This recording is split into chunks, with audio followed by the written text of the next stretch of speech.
Green candle दिया और unexpected move दिया है। क्या मतलब है इसका दोस्तों?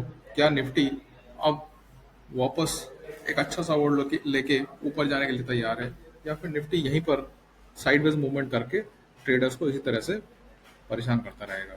अगर ये सब सवाल आपके जहन में दोस्तों, तो ये वीडियो लास्ट तक देखिए। मैं अपनी कुछ ऐसी ऑब्जर्वेशन शेयर करने की कोशिश करूंगा जो आपको आपके ट्रेडिंग डिसीजन में हेल्प करेंगे। देखिए आज हुआ क्या है।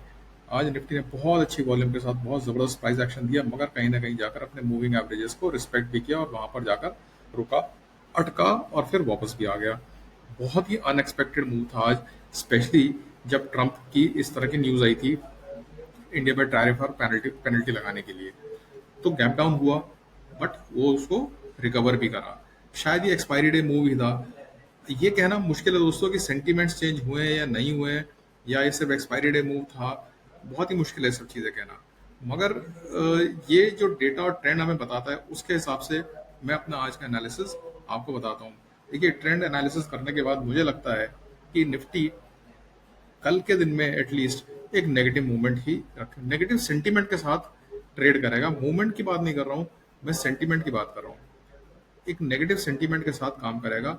मुझे लगता है ये जो ट्रंप वाला जो न्यूज़ है, इतनी स्ट्रांग न्यूज़ है, ये इतनी जल्दी से सबसाइड नहीं होगी और इसका इम्पैक्ट हमें मार्केट पे दिखेगा। हमारे वैसे भी रिजल्ट्स जो है वो बहुत अच्छे नहीं आ रहे कंपनियों के, और अभी तक जब तक गवर्नमेंट जो है इन 25% प्लस पेनल्टी जो यूएस की तरफ से लगाई गई है, इसका कोई सॉलिड जवाब नहीं देती है, या कुछ भी जब तक कोई ऐसी न्यूज़ नहीं आती है कंफर्टिंग न्यूज़ जो इन्वेस्टर्स को थोड़ा सा कंफर्ट दे, तब तक मुझे लगता है कि निफ्टी में प्रेशर बना रहेगा और थोड़ा बहुत मूवमेंट अपसाइड का जरूर दिख सकता है हमको।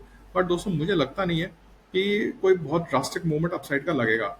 ट्रेंड अगर हम देखें तो ट्रेंड हमारा वैसे भी इस वक्त नेगेटिव हो चुका है, नेगेटिव ही चल रहा है, और उसमें छोटे मोटे प्राइस करेक्शन अपवर्ड मूवमेंट आना लाजमी है। ये आएंगे, कभी भी इंडेक्स एक सीधी लाइन में मूव नहीं करता है, अप एंड डाउन चलता है, अप एंड डाउन होता ही होता है। तो ये तो एक बात रही दोस्तों। कल के दिन में मुझे लगता है, जब मेरा वीकली एनालिसिस ये था कि वीक एंड तक हम लोग नीचे की तरफ ही ट्रेड करेंगे, और ये वैसा ही हो रहा है कि शुरुआत में हम लोगों ने ऊपर ट्रेड करा, फिर नीचे, थोड़ा सा नीचे की तरफ। तो मेरी एक्सपेक्टेशन तो ये डेटा और ट्रेंड को देखते हुए ये लगता है कि हम लोग कल एक नेगेटिव सेंटीमेंट के साथ ही क्लोज देंगे। तो ये तो एक बात रही दोस्तों। अगर मैं रेंज की बात करूं तो मुझे लगता है कि कल निफ्टी जो है 24,550 से बहुत से बहुत 24,550 तक नीचे आ सकता है, और ऊपर 24,990 970 के आसपास तक मैक्सिमम जा सकता है। ये रेंज है जिसको आप प्ले कर सकते हैं। और जो दोस्त अब ओआई समझते हैं उनको मैं ओआई चार्ट पर लेकर चलता हूँ। देखिए, मैंने कल भी कहा था, परसों भी कहा था कि ओआई का मूवमेंट बहुत ही अनरिलायबल होता जा रहा है। अनरिलायबल से मतलब ये नहीं कि ओआई पे हम विश्वास नहीं कर सकते, बट एक दिन कॉल राइटर्स का दबदबा बनता है, दूसरे दिन पुट राइटर्स का, एक दिन कॉल राइटर्स का, फिर ऑल्टरनेट, फिर पुट राइटर्स का दबदबा। तो ये बहुत ही कंफ्यूजिंग है, स्पेशली टुवर्ड्स वीकली एक्सपायरी। मतलब फ्राइडे तक ठीक है, मंडे तक भी थोड़ा ओके है, बट ट्यूसडे, मंडे या ट्यूसडे ऑनवर्ड जो ये स्विंग शुरू होता है पिंग पोंग की, एक दिन कॉल राइटर्स ने अपना ग्रिप लिया, एक दिन पुट राइटर्स ने ग्रिप लिया। ऐसे में रिटेलर्स दोनों तरफ का कि अपना पैसे गंवा रहे होंगे। अनटिल अनलेस स्किल ट्रेडर है, वो दोनों तरफ पैसे गंवा भी रहा होगा। तो ये चीज़ आपको ध्यान रखने वाली है दोस्तों, कि अपनी कैपिटल को नुकसान ना होने दे बस किसी भी तरीके से। अभी तक की जो ऑप्शन चेन दिख रही है वो मेरे को एक बैलेंस्ड ऑप्शन चेन दिख रही है। मगर अगर हम देखें तो 25,000 में बहुत स्ट्रॉन्ग कॉल राइटर खड़ा हुआ है, जो कि पहले से, मतलब इस पूरे हफ्ते ही 25,000 पे बहुत स्ट्रॉन्ग कॉल राइटिंग जब से हुई है, तब से वो कॉल राइटर का कॉन्फिडेंस वहां से हिला नहीं है।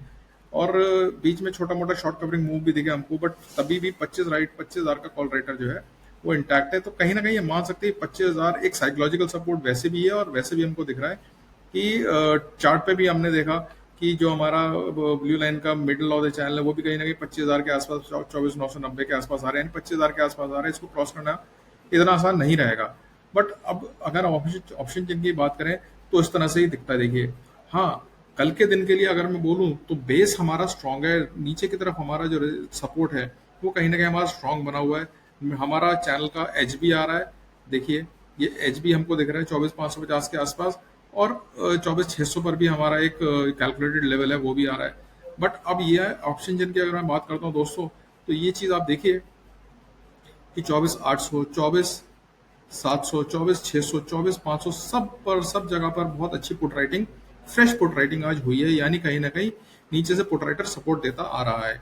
और ओवरऑल भी अगर हम देखें तो 5,000, 20 लाख, 5 लाख, 5 करोड़ 18 लाख कॉल्स के अगेंस्ट करीब करीब 4 करोड़ 80 लाख पुट राइटर भी खड़ा हुआ है। तो बहुत वीक मैं नहीं मानूंगा।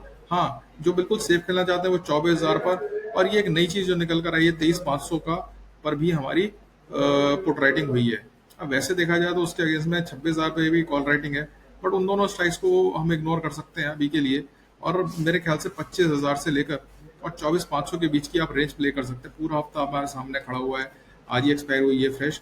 और ये पुट राइटर्स का एक स्ट्रॉन्ग कन्विक्शन है कि कहीं ना कहीं भारत सरकार डेफिनेटली कुछ ना कुछ जवाब देगी, और इसीलिए नीचे से एक बेस बना है, इसको बाइंग अपॉर्चुनिटी की तरह आप ले सकते हैं 24,500 के वो सपोर्ट मानकर, 24,500 का स्टॉप लॉस मानकर। आप अगर नीचे की तरफ निफ्टी मिलता है तो उसको आप अपना एक सपोर्ट मानकर लॉन्ग ट्राई कर सकते हैं। जितना नजदीक, ये कैलकुलेटेड लेवल नहीं, 24,600 के आसपास से मैं कहूँ, 24,620 के आसपास से मैं कहूँगा, और 24,550 के बीच में आप बाइंग ट्राई कर सकते हैं। 24,500 को एक स्ट्रॉन्ग अपना स्टॉप लॉस मानकर लेते हुए आप चल सकते हैं। ओवरऑल ट्रेंड नेगेटिव है, तो जो भी आप ट्रेड रखें इंट्राडे रखें कोशिश करके, और अपनी कैपिटल को प्लीज बचाकर काम करिए। तो दोस्तों ये मेरा ऑब्जर्वेशन था आज के लिए। आप इसको कैसे अपने ट्रेडिंग डिसीजन में यूटिलाइज करते हैं वो आपको देखना है। मेरा कोई भी स्टेटमेंट प्लीज किसी रिकमेंडेशन की तरह मत लीजिए, कोई एजुकेशनल वीडियो नहीं है ये मेरी ऑब्जर्वेशन जो आपके साथ शेयर कर रहा हूँ। अगर आपको अच्छा लगा दोस्तों मेरा एनालिसिस तो लाइक करिए, शेयर करिए, सब्सक्राइब करिए। Thanks for watching my video. My name is Abhishek Mittal.